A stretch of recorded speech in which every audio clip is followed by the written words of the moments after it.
What's up, y'all? What it do? How y'all doing? We're out here living our best life today. But again, I'm excited, y'all. I'm excited. So, first of all, welcome to everybody that can see me and come on, these glasses, y'all. And to everybody that can hear me. Hey, I'm waving at you. How you doing? And so I am really excited. Okay, so again, welcome. I'm your host, Shatoria Christian. I Am Shatoria brand, and we're out here just doing great things, living our best life. All right. So I'm really excited about today's show, though. Today's show is going to be dope. I'm really excited about the conversation, who I'm having the conversation with. I'll get into how I met this young lady. OMG. But today's conversation is about moving into self-uncomfortable. We got to be uncomfortable sometimes. And so I'm going to ask a question that's going to lead into that. So I need y'all to be ready, because I got some questions about you about being uncomfortable or uncomfortableness, self-uncomfortableness. That's what we're going to call it. Self-uncomfortableness. So we'll get into that conversation. In the meantime, I got to come in and make sure everybody is good and just think how everybody is doing as we are in a new year. I'm still rocking, Christmas, because y'all, it is one of my favorite holidays. I love Christmas. So my husband be laughing at me, y'all, because I don't want to go back and live in DC. And let me tell you, that is because it's just way too cold for my comfort. Now, don't get me twisted. Texas doesn't get cold like it need to until January, February, March time frame. But y'all, I can't do the coldest. So no. So for those that cannot see me, I'm rocking red lipstick today, as this is the month of January, and I represent my mom in this month. So I'm just rocking a little red lipstick today. I did some errands today, but I was mom today, So being mom required me to go in and get my daughter her retirement ID card, y'all. So let me tell you, it is crazy when you are officially retired from the military, because, things just seems really different. It does. It's just real different. So, yeah, I'm going to have to tell y'all that story of what happened here in a second. But, yeah, so we're going to talk about that, and we're going to talk about being uncomfortable. Self-uncomfortableness is what we're going to talk about. And we're going to talk about being retired. We're going to talk about it, what it really means to be retired at 40. All right? So, I love you guys. And, hey, we about to get it in. See you in 30 seconds.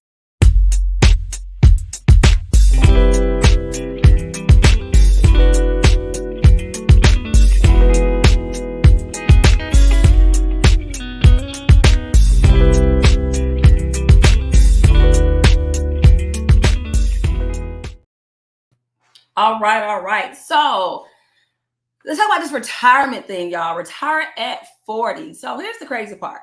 Went in, did what I had to do today with my daughter to get her retirement ID card, y'all. And so I'm real retired. To where somebody asked me a question about a regulation today, and I was like, I don't remember. And they was like, sorry, Christian, it's not like you just got out of the military. I mean, you've been out of the military. You literally just retired. And I was like, ooh, I ain't worked in uniform though since February. As a matter of fact, February 16th was my last day. Ooh. And that was a half a day of that. I don't remember. So a friend of mine reminded me what I had. So I hope y'all can see this. Smell like it's not my problem anymore. Y'all, I was really tripping. So yeah, smell like it's not my problem anymore. And so I was really tripping, because I was like, I don't know the regulation. Ooh. And I ain't gonna front. I be watching people sit back and they chill and they be like, I know you see that person with their hair out of the regulation. I be like, yup.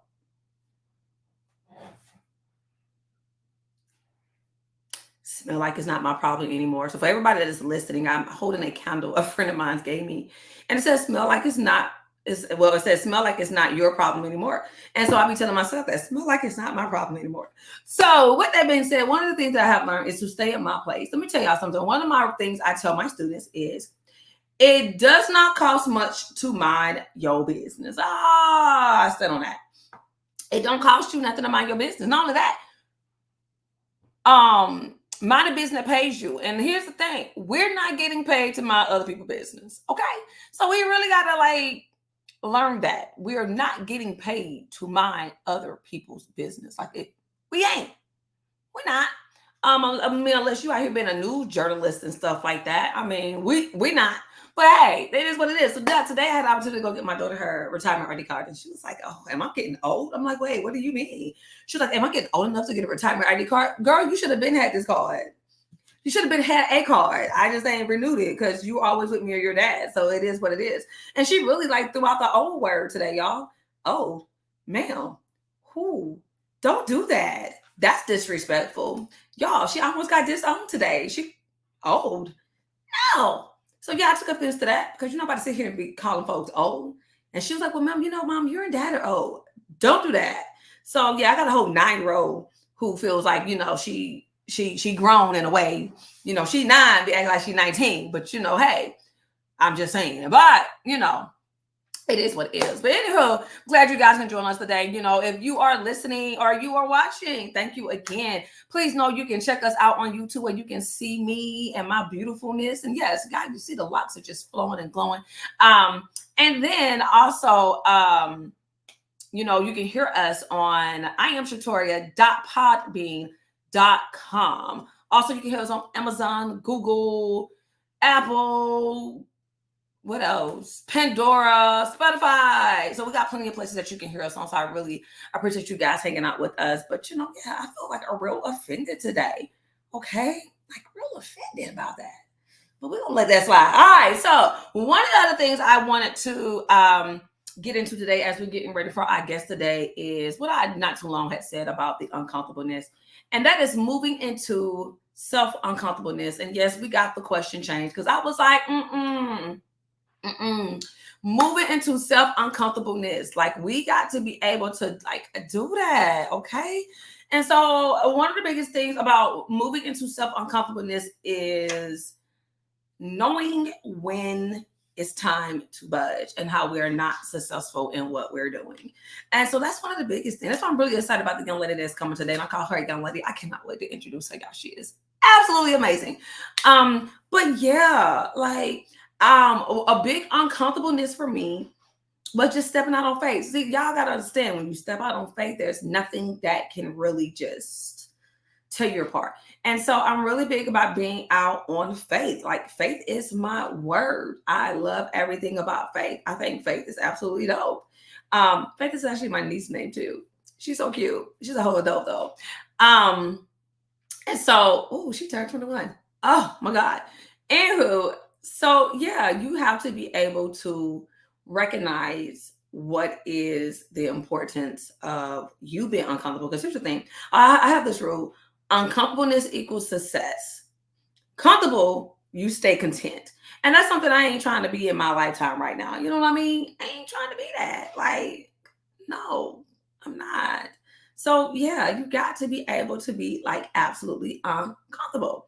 And so one of the things about being uncomfortable, you get to like reach ultimate goals that you really wouldn't reach if you just stay content. I'm glad that I have been able to move around in a way to where it's like, yeah, let me see what I can get into. I'm just saying, let me see what I can get into. And so with that, I've been able to really push myself into some spaces, y'all. Like I am like really excited for like a lot of the things that are coming into fruition for me right now, because I'm standing in faith. I'm going to be uncomfortable. Like right now, y'all, I'm very uncomfortable. And I'm not about to sit here and pretend that I don't get nervous or things don't make me like, oh, I have moments where I still get anxious, but at the same time, I am trusting God. But there's moments where I do get a little anxious when things start to happen. I'm like, okay, it's coming. So, that's the great thing about that. So I'm really excited about it. So yeah, like it's the uncomfortableness for me. So the question I have for you is, what makes you uncomfortable and what you need to do to be in a space where, hey, you getting where you need to go. Like I'm really excited about getting into a space. Like I need it. And right now, like I'm looking at my little blackboard, y'all, and I'm like, ooh, we about to get to some places. So, it just all depends. So you gotta be ready because Lord knows it's real around here in these streets. Okay. But hey, we're here, we're excited, we're doing what we do, and gotta get ready for it. You got to be all the way ready. And you got to be okay with being uncomfortable, because if you cannot be uncomfortable, then you cannot increase in what you need to increase into. Because let me tell you, it's real out here in these streets. Like for real. It's really real out here in these streets. All right. But yeah, no, I am like really tripping out. She called me old.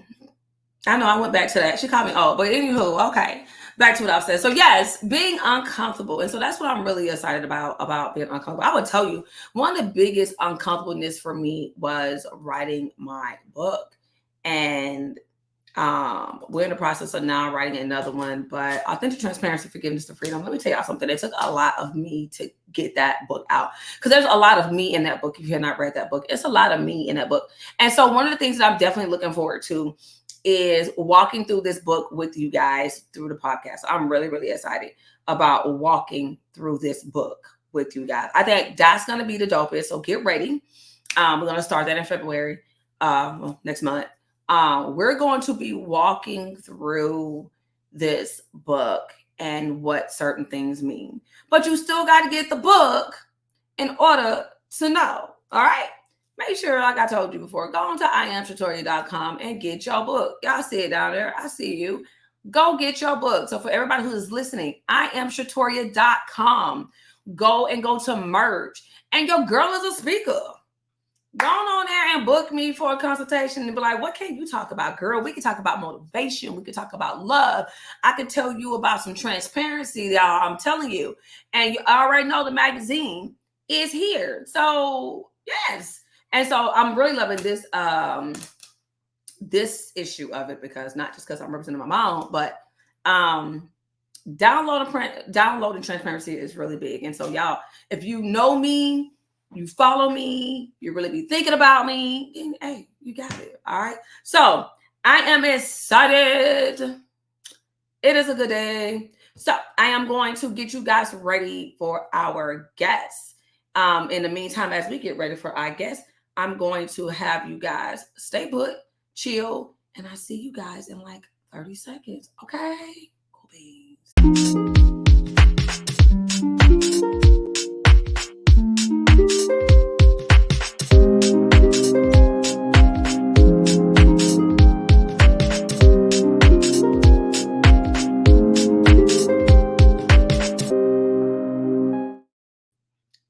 What's up? We are back. So we are back, as I'm really, really excited about today's conversation.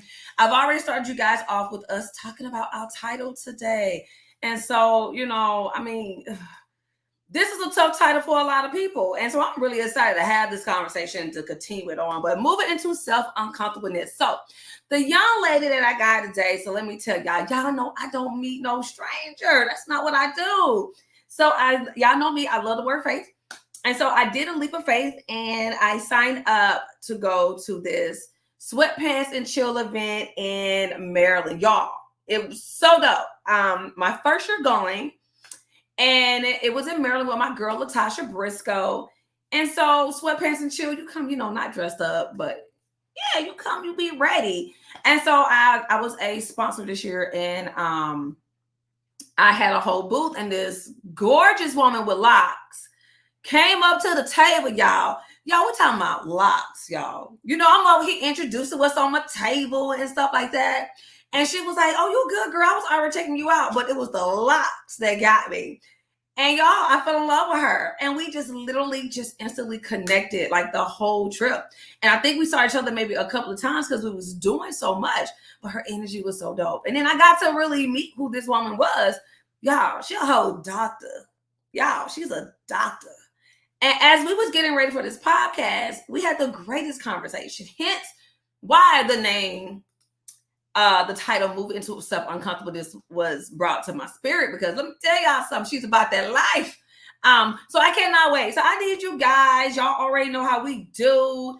we mean this for real. I need you guys to give some love to the one and only. Her name is Dr.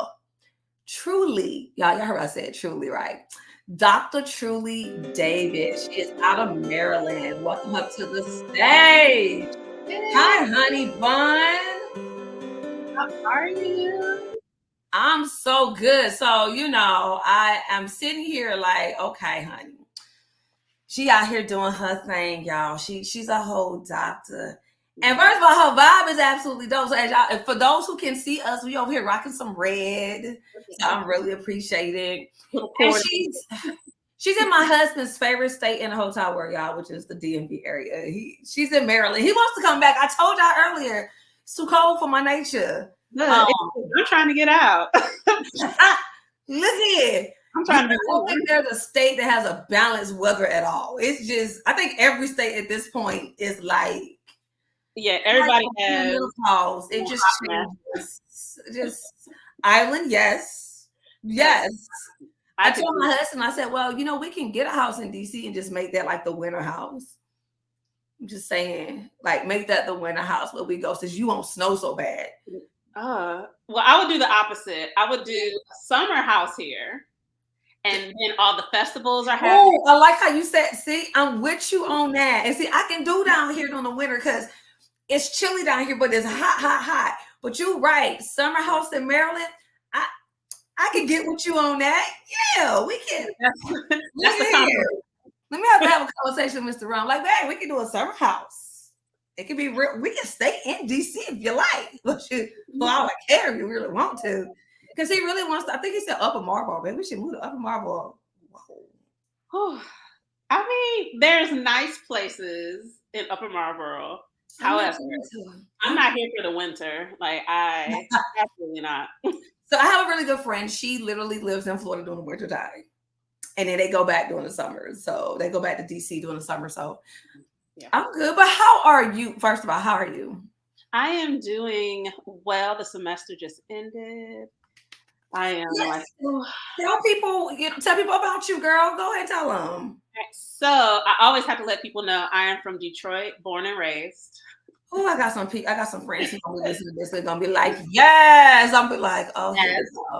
I always have to let people know that, but I am in Maryland. I am currently finishing on up my time as an assistant professor of dance. I've been teaching for almost 20 years in total. And of that, I did about 15 of those years in K-12. So finally made it out. I survived, made it to higher ed. You went to a university at that. Look, and then it's like, man, these college kids are just like some high schoolers. I just don't what? It's like the same mess. They ain't no different. They're not. You just don't have to call their house. It's just like, like, you know what? You're just gonna get this F. I encourage no parents. Your parents gonna see it online. Academic probation. I don't know what to tell you. I was like, I told you read the syllabus. I told you. I told you what was gonna be due, when it was gonna be due. You knew in advance. Like that part. Let's see. I am mom of 3. My oldest actually goes to the university, which is hilarious because he doesn't avoid me, but he does strategically work his schedule where he's never really in the building at the same time. And I was like, okay, that's fair. I'm not mad at him. He's like, look, Mom, I see you. Does he stay on campus? No, he doesn't. I want him to, but then also I'm kind of glad he didn't, because this year it was a lot of stuff going on campus. So wait, so he stays at home? Yes. So okay, I see why he's avoiding you now. Okay, I got it. Okay, so he stays with his father. Okay. His 2 younger siblings stay with me. And for them, for sure, I know they're probably trying to get out the state. Like, nobody's going to be able to.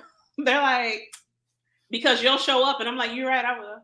But we're those parents though. We holding you all the way accountable. All the way. And be like, okay, I'll see you. What you doing? And they know. And I appreciate that my kids know, and they hold it together because they know. Mama be like, look. Look, mama will drop everything and show up wherever you are. So, that can be both good or bad. It's up to you. I don't know how you want it. It's just like whatever you want out of this is what you're gonna get. But That part. okay. Besides, so I'm a professor of dance. So That's dope. That's I like have, really dope. it should be more enjoyable than what it is. But that's like I have a crazy question for you, and I know we talked before, but I do have a question for you now that you said what you said. You ever thought about opening up your own dance studio? so many people have asked me that question. So many people, and I always have the same answer. I'm like, I don't want that responsibility. You know what? I appreciate you on that, because at the end of the day, you honest. Like, I don't think people realize what it takes to be in business. Like it's a lot of tape in that. And there's so much. And they've been dancing. Like, I used to watch Dance Moms. So see the kids all grown up now. I'm like, oh my God. Yeah. But I get what you said, because that's a lot of work in that. Taxes, making sure every parent understand the rule and understand, like, got time. Because I ain't got time for nobody dance. So tell them that. And I'm like, I'm not gonna have no business, because I'm gonna be out here and be like, okay, your child does not know right from left. They're 15. There's nothing I can do. And be like, I'll put them in beginners, and you like, no, they're not beginners, they're professional. No, they're not. They need to be in beginners. Absolutely not. And it is so there's that aspect. Okay. There's so dealing with parents. I don't like being responsible for other adults, for real. And I'm like, I don't want to. You are teaching college. And I'm just like, I'm like, this is a lot. I don't like it. And then just the running of the business. I know I wouldn't be able to be in the classroom and actually working and dancing as much as I would like if I were there. No, I respect that, because you're like a lot of us in the military. It's like we get to a certain rank and we get pulled from management. I mean, we get pulled from being a player to management. Yes. And a lot of us, we don't want to do management. We just want to be those individuals. We want to be in it. And when you be like, no, I need you to go to this meeting, and you got to go to this meeting, you be like, what? I'm like, please don't. Like, this meeting could have been an email. Now that I'm out, I can really say that meeting could have been an email. There's no reason why we're meeting, but that could have been an email. That could have been a message. That has been my testimony in higher ed, that I'm like, oh, this could have been an email. I promise you, hold on, this is us in our meetings. For those that can actually see me, we have our little cousin like, okay, you want me to what? Y'all could have sent this in an email. And we having a meeting about a meeting. What we not about to do, no. Gosh. No. Mm-mm. It's the absolute worst. Like, I am so good now for having my camera off. Because I'm over here the whole time, just like. You know, and it's crazy, because when we hit COVID just really struck all types of nerves. It was just like, so I got to get back online for this meeting when I could actually be working. Y'all play too much. And I won't lie. Now, I will say it made it convenient to where you could be in sweatpants and have a nice blouse on and go on about your business. I would not lie. And I will say, I hate that I waited so long. I'm okay with it now, but I hated that I waited so long to get locks, because when I had to get on camera, I had to figure out a way to do my hair and stuff beforehand. But you watch people just do this over here and get on line, be like ready to go. And before I got on here, I was like, let's just fluff this on out. Let's go. So I mean, I give you mad props. That's why I forgot that I didn't ask you that question when we had talked. Okay. And I'm like, oh, I need to ask her that question, because she out here teaching dance and everything. Because I ain't gonna lie to you, if you was closer, I would have been like, look, I know you ain't got no dance studio, but check this out. I have a 9-year-old. I need to get back into dancing, and I need to swing her your way. Let me know the cost. Let me know what the schedule looks like. I got to keep her busy, because she loves dancing. And so, like, that's her thing. And I will say, when we was in Maryland, that is something that we stay actively doing, is dancing. I mean, I danced in church for years as an adult, because when I was growing up, dancing wasn't in the church. Oh, yeah. Dancing wasn't in the church. Yeah. At all. Flag, all that, no. And so I never forget when I literally started dancing in like 2005 at my spiritual church here in Texas. And I never forget, pastor was like, yeah, let's do it. And I was like, word?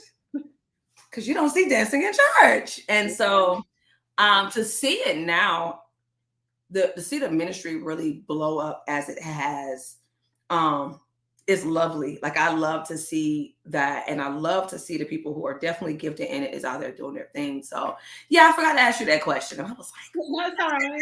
her that be like, boo, what? Why you don't? But I get it though. I get it. I get it.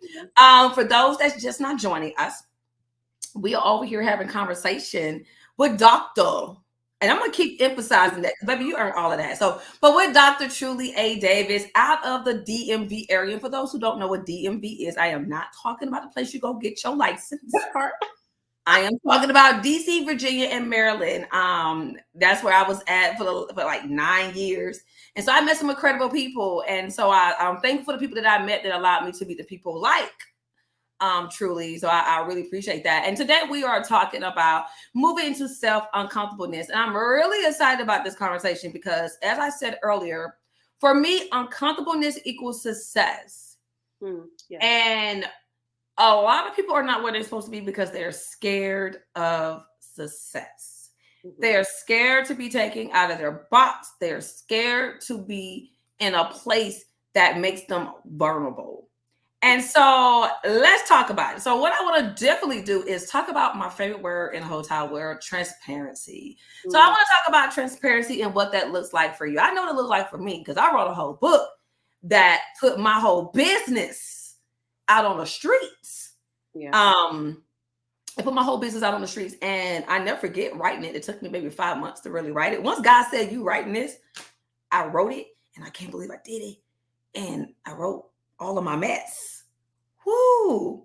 And so after, after it was published, I was like, oh, I really did that.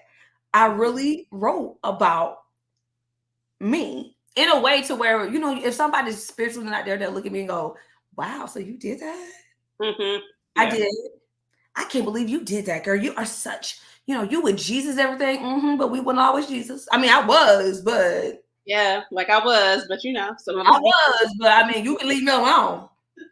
Don't come up with throwing no stones. That part. So let's talk about transparency. What is transparency for you, though? So for me, transparency is similarly like it's beyond being willing to share your truth.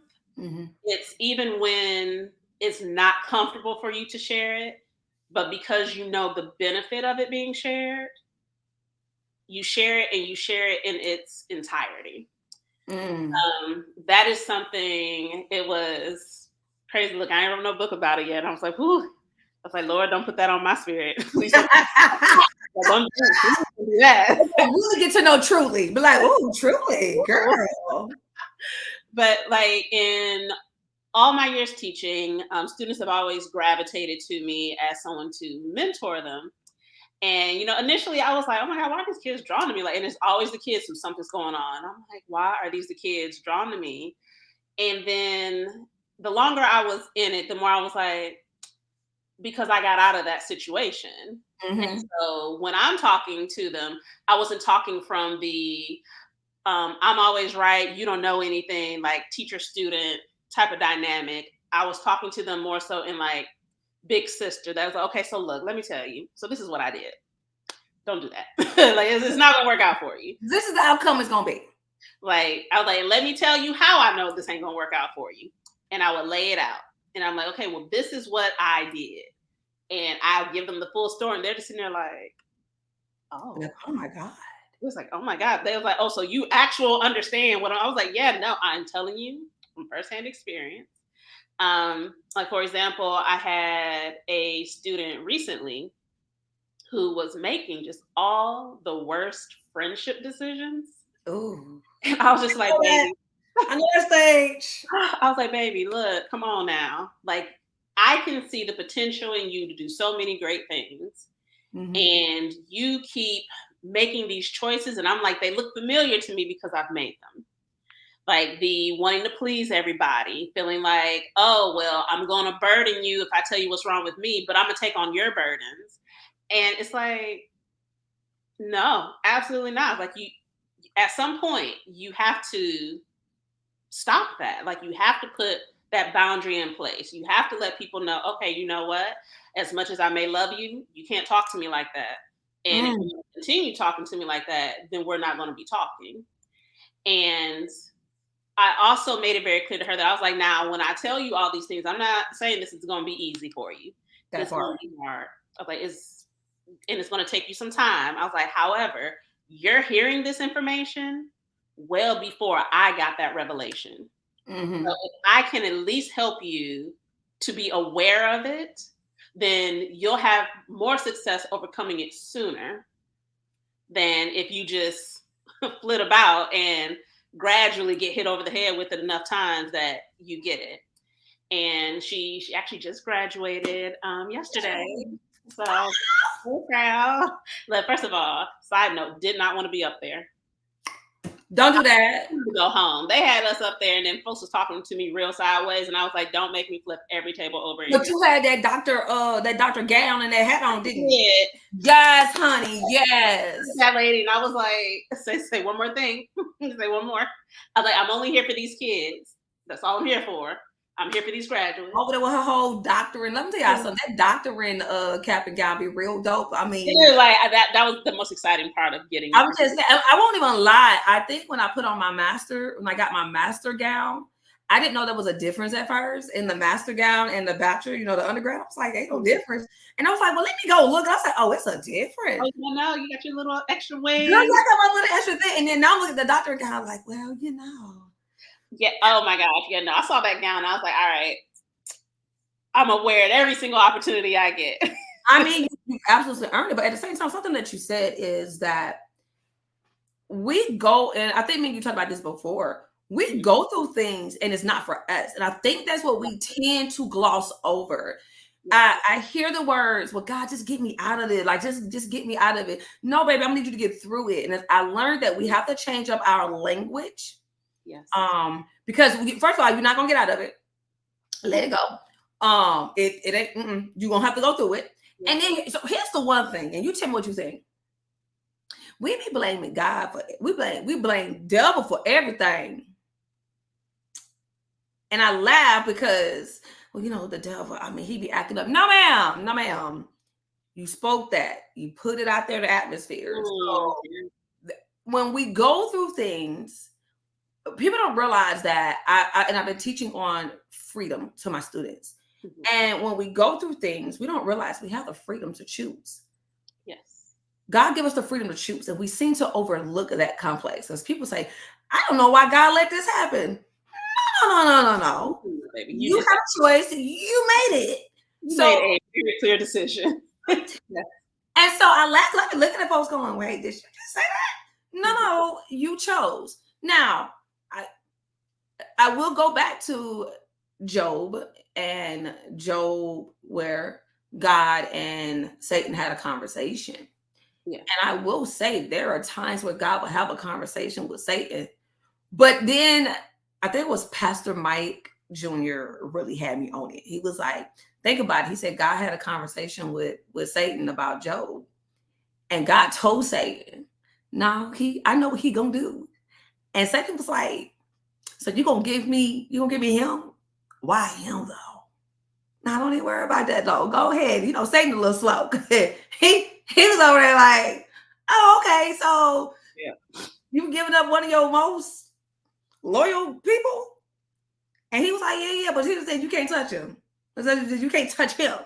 Mm-hmm. He was like, oh, okay, I get it. Okay. But then he hit me with God had this conversation and Satan didn't question why God was having that conversation with him. And the reason why God had this conversation with him, because at the end of the day, God already knew he was going to bless him 2 times fold. And that really messed with my whole soul, that everything I've gone through, God already knew he was going to bless me double for what I have already lost, because of the simple fact that, hey, I already know it was coming. I was already preparing you for it. So a lot of us do not realize some of the things that we are doing, first of all, is not ordained by God. However, though, God do have a conversation with Satan, but like, okay, this is going to transpire. And Satan ain't smart enough to go, wait, you're choosing your most faithful people. And I think for me, the hardest thing I had to learn is, if Satan is not messing with you, you obviously not living right. Mm. Like we not living right if Satan ain't bothering us. If we going on, we partying, we drinking, and we living our best life, probably want to question what we doing. Something's wrong. Something right. So, Yeah. so I definitely, I get you when we talking about, when we got us in front of us. So like when you had that young lady, that's us in front of us. It is, and it was, and I mean, let's be very real. Had a few conversations with her over the past 2 years. So that'd be it. It's like you talking to yourself when you talking to them. You be like, dang it. Oh, I heard this before. And I'm like, I'm trying to save you from this girl. I was like, let me help you. Wait, do you get frustrated? Because you be like, you not listening. And then you go back to yourself and go, oh, that was me. Ooh. Because it's the same with my daughter. That first of all, she's my clone. That's the dangerous part right there. That's the dangerous part. She looks like me and act like you. And there have been times that I've been watching her do something and I'm about to go off and I'm like, you for sure did that to your mother. I remember the time you did it. And I was like, woo, all right, let me go ahead and rein my attitude back in, because you about to go up on this call, baby, for no reason at all. Because guess what? We've been there, done that. And I can't say that. Let's approach it differently. You know what? I ain't even about to play with you right now because you right. I just thought about some stuff. You right. Some things I just told the audience today. I took my child to get a whole ID card. Y'all, she called me old. But then but still, we get to that. These kids are wild because they really be over here like, you were born in the 1900s? And I'm like, girl, no. Like, hold on. Throw in when they tell you the late 1900s. You be like, excuse me? Like, you can get out my house immediately. All right, everybody. As we over here, I am over here with Dr. Truly Davis. We're having these conversations about uncomfortableness. Y'all try not to cry because I'm laughing.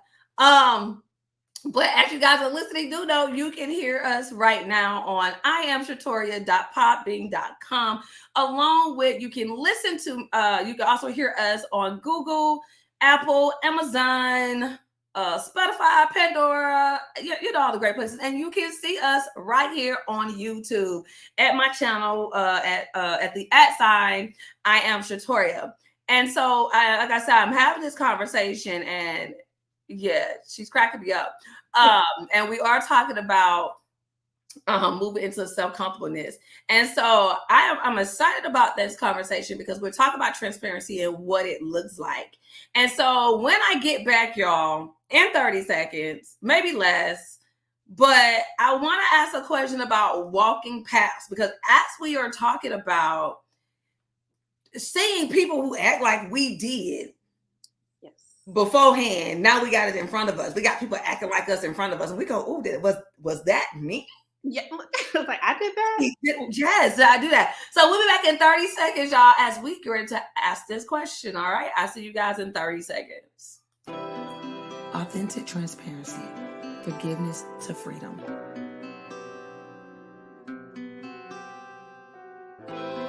Come and read a story about my faith. Learn all about my forgiveness and forgiving of others, how I embrace the freedom that I currently have. You can get authentic transparency, forgiveness to freedom at Amazon and IamShatoria.com. Yeah. So, okay. So when we talk about paths that we walk, paths, my question to you is, what has been your greatest path to walk?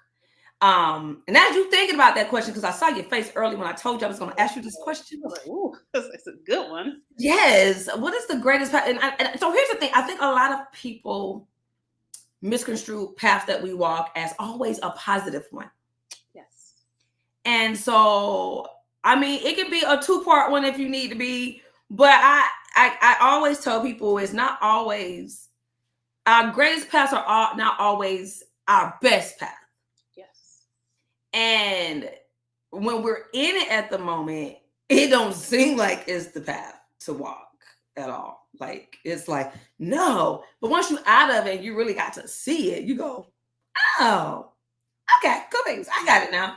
I'm there for it. So what is Truly's? Not Dr. Truly's. I want to know what Truly's what has been your greatest path to walk? So it's not really 2-part, like it's like maybe 1.5 part. Okay. Because it's definitely connected.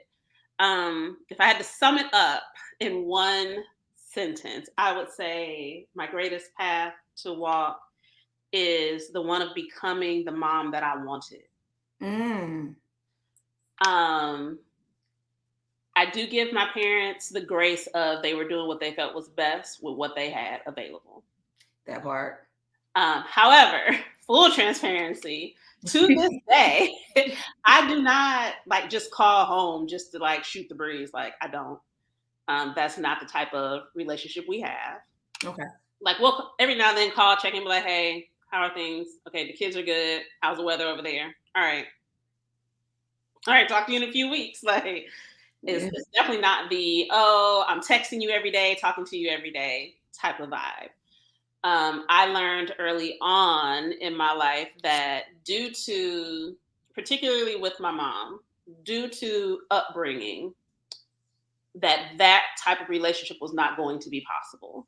Mm-hmm. And even well into adulthood, as recent as even, this is 23, almost 2 years ago, that even just being honest in how I feel, honest that I found something offensive, honest in that, like, hey, you know, when you say this, like, that don't sit well. Like, hey, I don't like when you talk to the kids like this. Like, I know you're their grandmother, but also let's chill out a little bit. Right. And nothing would ever be received well. When each pregnancy, and this is like always one of the stories that I tell people, each pregnancy, first one was like, why? Second time was again. And the third one was, are you serious? And I was like, so by the third, I was like, you're just never going to say congratulations? Now, mind you, I have their only grandkids. My brother didn't have any kids. So I'm just like, I provided you with all your grandchildren, and not a single time has it been congratulations.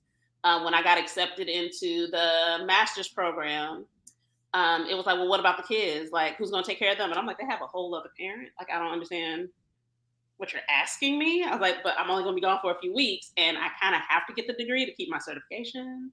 So I'm confused. And the same with going into the PhD program. It was like, well, who's going to take care of them? I don't understand the question. Like, what do you? I mean, I'm confused. I mean, we act like they ain't got parents around here. Like, we it. And by the PhD, my parents were like living with us. And I'm like, literally, y'all are here. So if their father isn't taking care of them, you are here. Like, you can be like, you know what? You ain't feeding these babies enough. I'm going to just go ahead, slide them something to eat. Like, you know, grandparents, you know, we. Like, so I was like, there were options. But I'm a G, but I'd be real quick. Like, that was always the dynamic. So with my kids, especially my daughter, she always jokes that she's the favorite, and I have to remind her to stop saying that. I was like, she said she had what she say. Y'all ain't about to change her mind. Y'all better leave her alone. She insists. But particularly with her, I am always very conscious of how I talk to her. Mm-hmm. There have been times that like I've gone pure off on everybody, and like I'll circle back and apologize to them because I'm like, you know what? I'm still mad. I was like, I ain't gonna hold you. I feel how I feel about it. However, I didn't need to talk to you like that. I didn't need to say the things that I said. So I do apologize. Okay, so now let me explain to you why I'm so upset about this and what my expectations are moving forward. And so, like, it's funny because she will blow up my phone all day, every day. I'm like, are you not in school? Why are you texting me? Like, what are we doing? But then also, I will smooth text her back and be holding the whole conversation. And then I'm like, what? No one's supposed to be in class. See, you that teacher. I'm about to fight. See, I couldn't stand when them kids would be in my room, and I'm for real that parent. That I'm like, well, girl, what class you in? She's like, oh, I'm in computer science. Go back to class. Like, stop talking to me. But we communicate significantly better than me and my mom. Significantly. There are things that I would never say to her that my mom has said to me, particularly around weight, appearance, stuff like that. That I'm like, and the unrealistic expectation of perfection. That I'm like, I grew up that a C, you may as well have failed. A B, why didn't you get an A? And if you got an A, it was like, okay, that's what you're supposed to do, what you want. And like nothing was ever good enough. And I'm like, I don't want y'all, like, would I love for you to have like A's and B's? Yes, I would. Like, I would love for you to have great grades. However, that's not going to dictate how much I care for you, how I care for you. It's not going to make me question how intelligent you are. I was like, I tell them all the time, I was like, I don't care what your grades say. I know I have intelligent children. I was like, that's not the problem. The problem is something's not connecting for you. So let's figure that out instead of me just making a blanket statement about it. Yep. So it was now mind you, to be fair, the oldest is 6 years older than the princess and 8 years older than the baby. So the little two are 2 years apart. The oldest caught some of those behaviors that I grew up with. Because I'm like, well, I don't know what I'm doing. First of all, no business having a kid right there. I look at him today and I'm like, you're like last year when he turned 20, I was like, you're the age I was when I had you, and you are not prepared to have anybody like you could not be a parent. What was I doing? I was like, boy, I kept you alive though, didn't I? You made it. What I say, you didn't die. Go what? No, you died. And like he's an amazing young man, like so sweet. But I remember there were a lot of things that I did because like older family members were like, well, this is what you're supposed to be doing. This is how you do it. Like, don't hold that baby all the time. He's going to be spoiled. And I'm like, once the younger ones came, I was like, first of all, they only going to be small for a minute. So me loving them too much so you say don't love them too much is what you're telling me. I'm like, that's actually. I can't say that because I'd be like, if y'all don't put that boy down. I'm like, because he be screaming. I don't even do the spoil part. No, put him down because he's gonna want you to hold him all day. And they be like that. And I'm like, within reason, I agree. But when I say it was overkill. Ooh. And I'm just like, oh my God. I was like, okay. So, but I did what I was told. And I know for him, it had to be wild seeing the younger two because they had a different upbringing. Because by then, I'm starting to kind of figure things out on my own. And then once they were like school age, I was definitely of a different mindset. And so, you know, I did some damage control on him. But he's also very, what's the word? Like accepting that if you're just like, okay, I'm sorry, I did X, Y, Z, not gonna do that no more. Now we're gonna do this. He's like, okay. Well, I think too, and correct me if I'm wrong, it's like he grew up with you. He did. He did. Like he grew up with you because, and your mom sounds a lot like my grandmother. And I was raised by my grandmother. So, you know, and so I definitely get you when it comes down to like parenting different. Yeah. And my students, I've actually had my students ask me, Miss Christian, how do you parent your daughter? And I was like, well, what do you mean? Like, how do you conversate? I was like, we conversate. Yeah. But what do you mean? Like, no, we have conversation. I asked her, she is very big of, Mommy, how was your day? How was your students today? Did they get on your nerve today? What did they say, Mama? Or if I had a rough day, you know, Mom had a rough day, Mom, what happened? Like she wants to know what happened. Like, what made your day rough? I'm like, oh, and I'm like, how was your day? Mom, it was so cool. Let me tell you why. And so, you know, we have those conversations. I believe in I believe in communication. Yes. At this point, even though she's 9, I need to have that communication because what I don't need is her to leave, or as she gets older and people be having certain conversations with her, and you be like, no. I will say my most transparent moment for me as a mom, especially to a girl, I've never got taught about the conversation about cycles and sex. And because for me, and I wrote it in my book, I saw it. I didn't get taught. Yeah. So now I'm at that stage where I got to have this conversation. It's so terrible.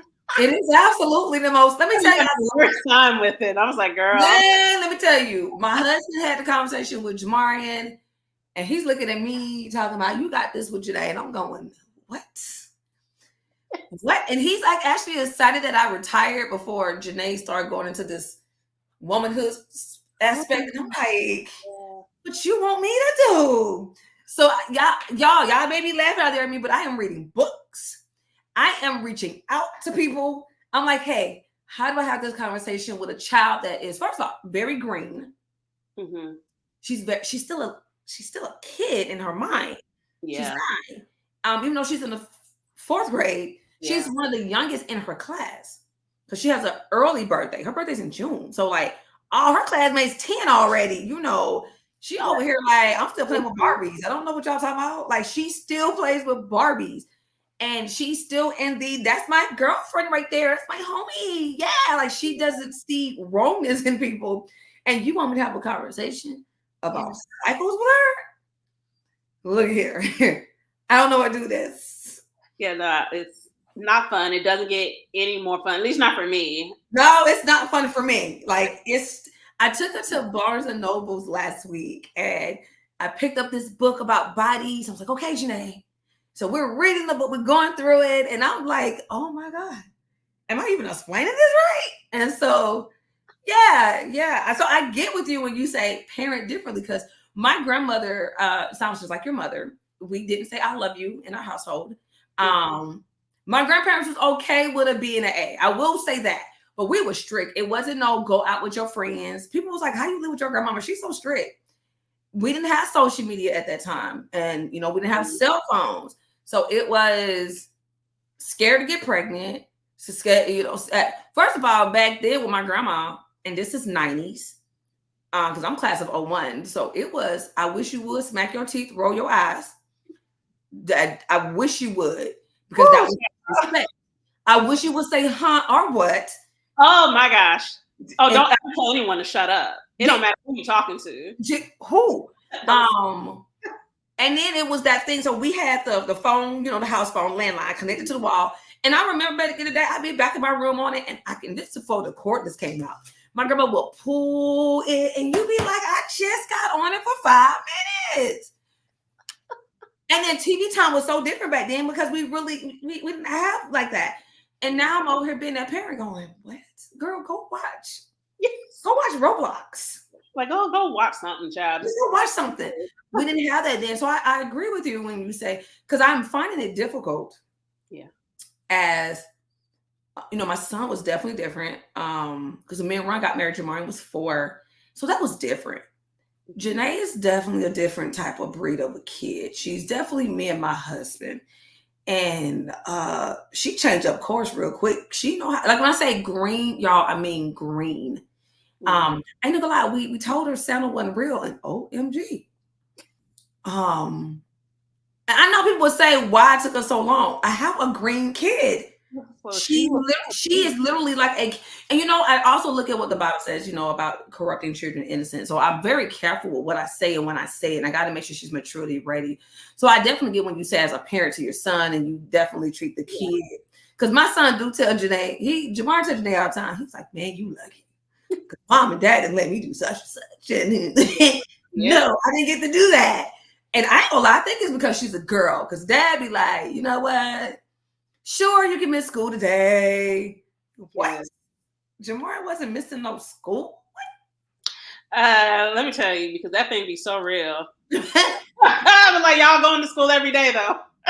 And I laugh because you know what? I'm at a point to, and tell me as a parent, give me your thought process. The times are very different. Yes. Mental awareness is very, very different compared to when we were in school. Like you said, it was, you go to school. Yeah. I don't care if your head hurt. You can be on your cycle. I don't care. You're going to school. And you're like, but I don't feel well. You're like, oh, okay. I remember going to school with my sweatpants on. You figure it out.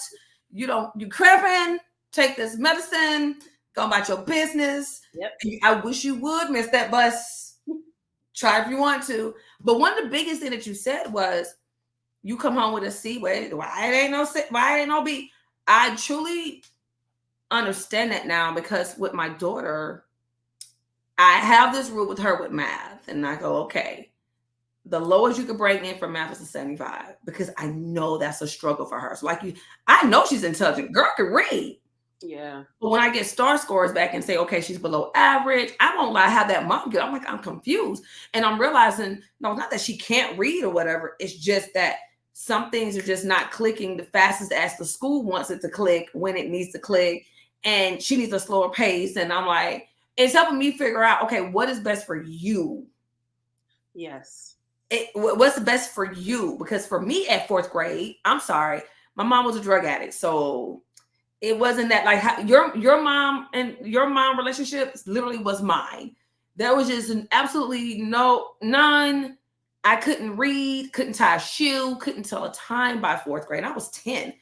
I couldn't do a lot of that until about fifth grade. Reading was always my struggle. Period. I don't even know how I'm an author now. It was always my struggle. Just and I teach ELA. Go figure. Look, testimony. Out of all things. But I look at it and I'm like, ooh. So, so one of the things that I do want to ask you with that, because I talk about it in my book, one of the biggest things is me and my mom, we had to have the deepest, dopest conversation. And that was hard. But God really had to show me that she was ready to receive. And I ain't gonna lie to you, I did ask God, well, what if she's not ready to receive? God said, it's not your worry. I was like, oh. Yeah. And so have you ever thought about just really having that conversation and prepared yourself for no apology, no nothing, just prepared to just say what you have to say so you can go and be in forgiveness with that? I have thought about it. And then at the time when I was thinking about it, I had the wherewithal that I wasn't ready. Mm-hmm. And I think both I wasn't ready and I wasn't willing to put in the work to be ready. Oh, that's the difference. And so when we all moved out of the house, it was during when me and my ex were separating. So my parents didn't know that we were separating. I don't know how they didn't know. We literally were all in the same house. And it came up in a conversation later, but they didn't know.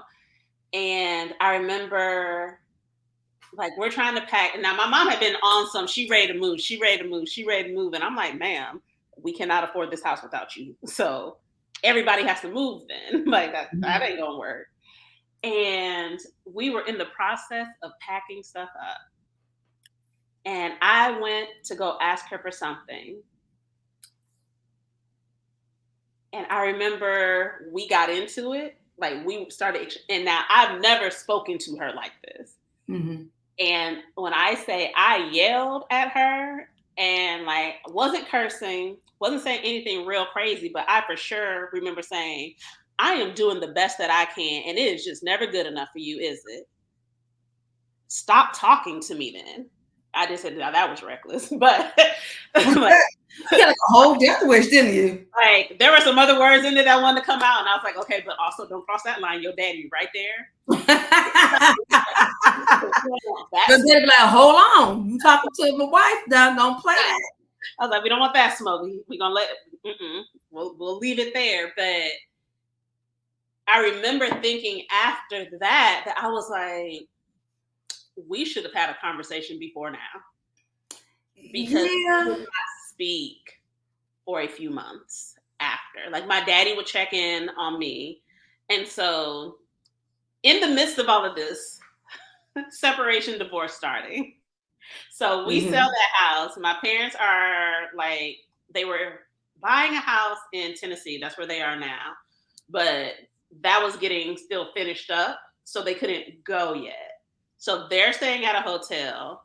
My ex is staying with his family because he's from Maryland.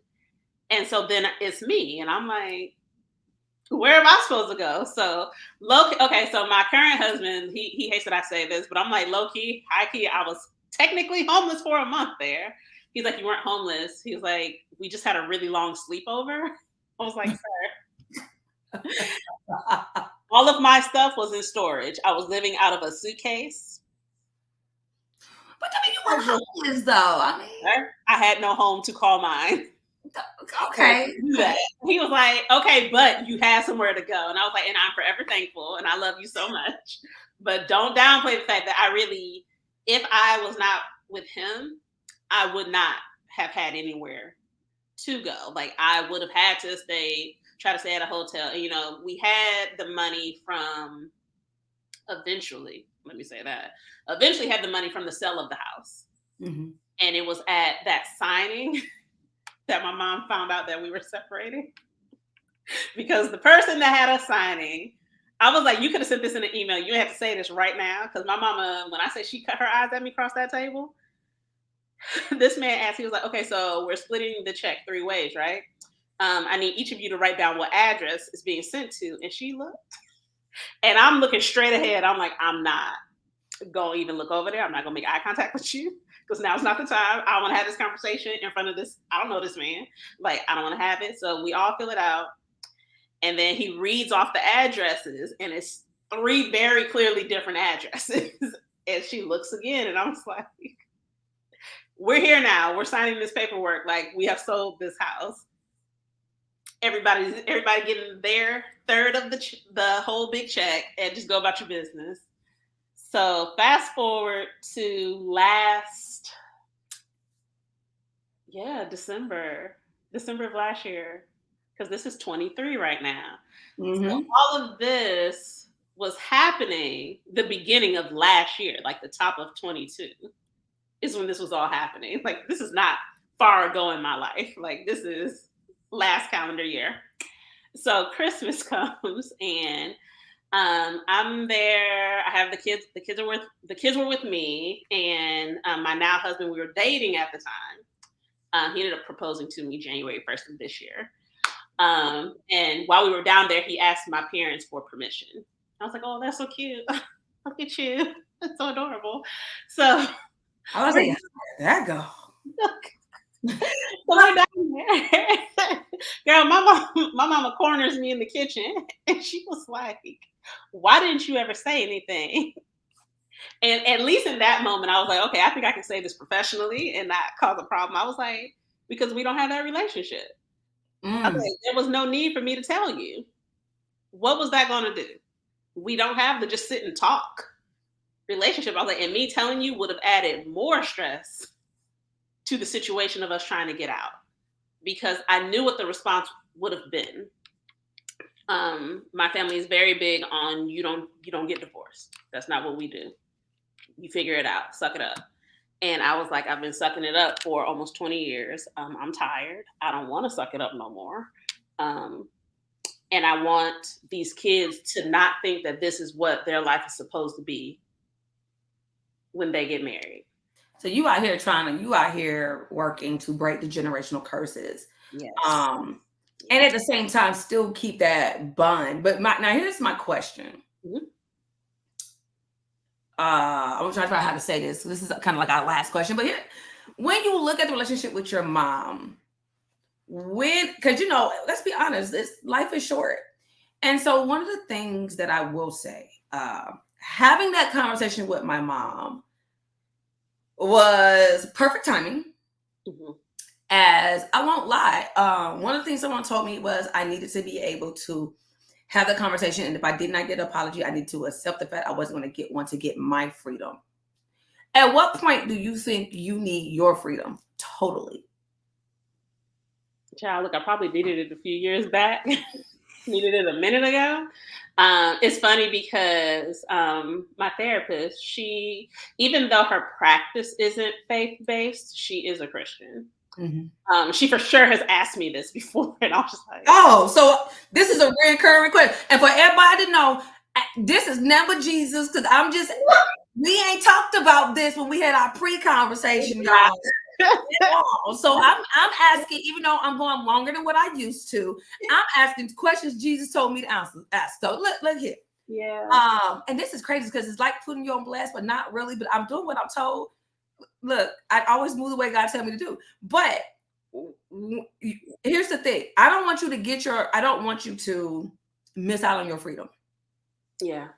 Because at the end of the day, we've talked already about things you're trying to do. But do you think that you are set behind because you still have not done some things, i.e., forgive and gain your freedom that you needed, even if she never gives you an apology? I think, like, yes, in a way, because I know that that's probably, not probably, let me not say it that way.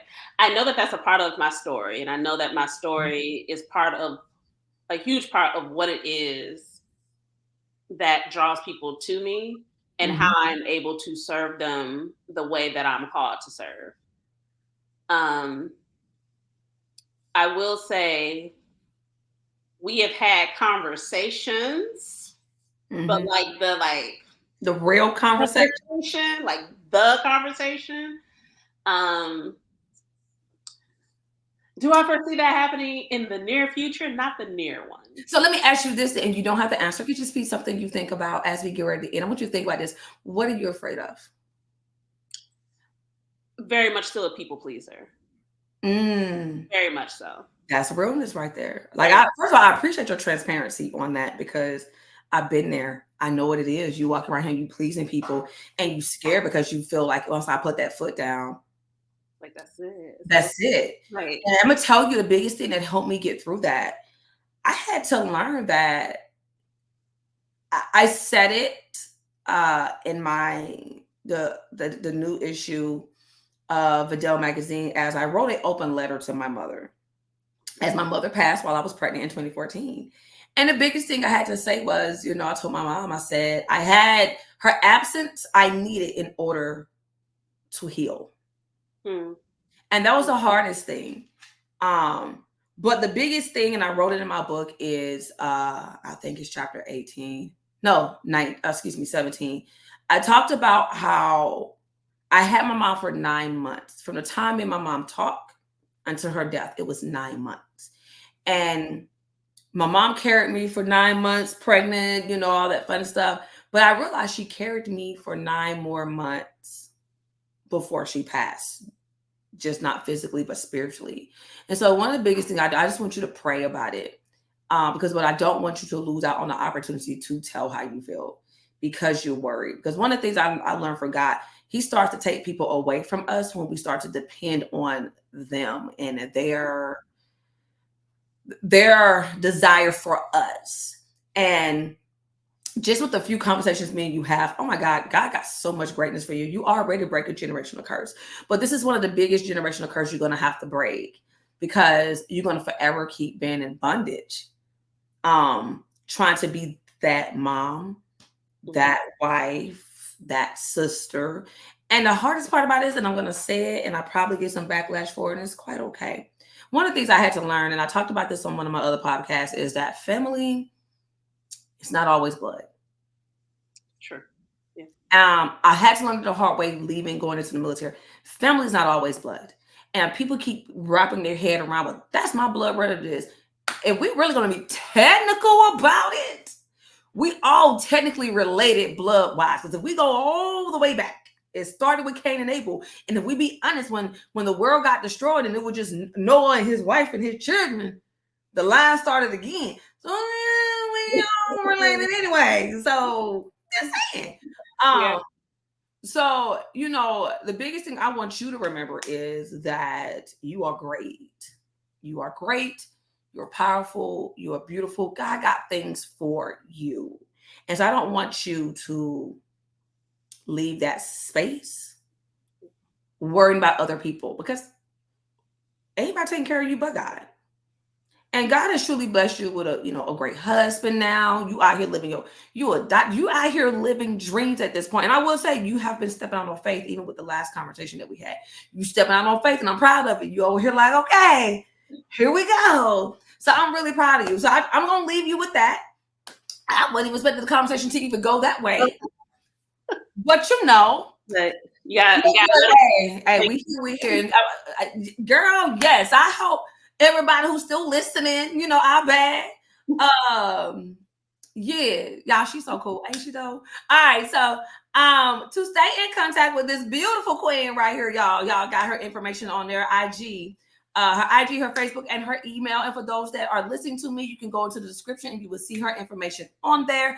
And please contact her, as she is a professor out at Bowie University in Maryland. She's out here living her best life. She is definitely into dancing, so y'all holler at her. She right. And I have to get accustomed to this shift. I'm also a life coach. Oh, okay. For people who need help with their life. But I'm just saying. And hey, if you look at her Facebook, it says creative consulting. So y'all, you call her and let her know. Hit me up and I'll send you her info. If y'all ain't paying attention to this thing.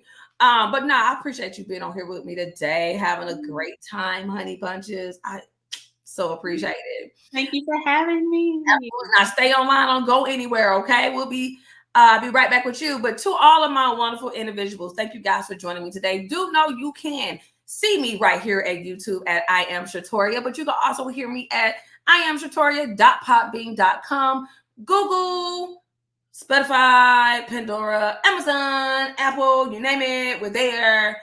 And also, you can get my items, my book, I Am Forgiveness to Freedom, at iamshatoria.com in the merch. And we got events coming up. So please, please, please make sure you're getting your tickets and not missing out. It is definitely a great conversation today as we talked about moving into self uncomfortableness, y'all. Like, that is like really, really dope. So you see this title. I mean, it's okay to go back and rewatch it again and again and again and again. Okay. Now, as I always say, as we get ready to roll out here today, we're going to walk in love, live fearlessly, and have a whole lot of faith. You know how I do. So I pray you guys really, really enjoy your time. As I said before, get ready for February, as we're about to act a whole fool for February. I will be going through my book in February. We're going to be hitting chapters and having conversations, especially for those who's already read it. So do know that I love you guys, and you guys are awesome. I love you always, and I pray you have a blessed one. Talk to you later.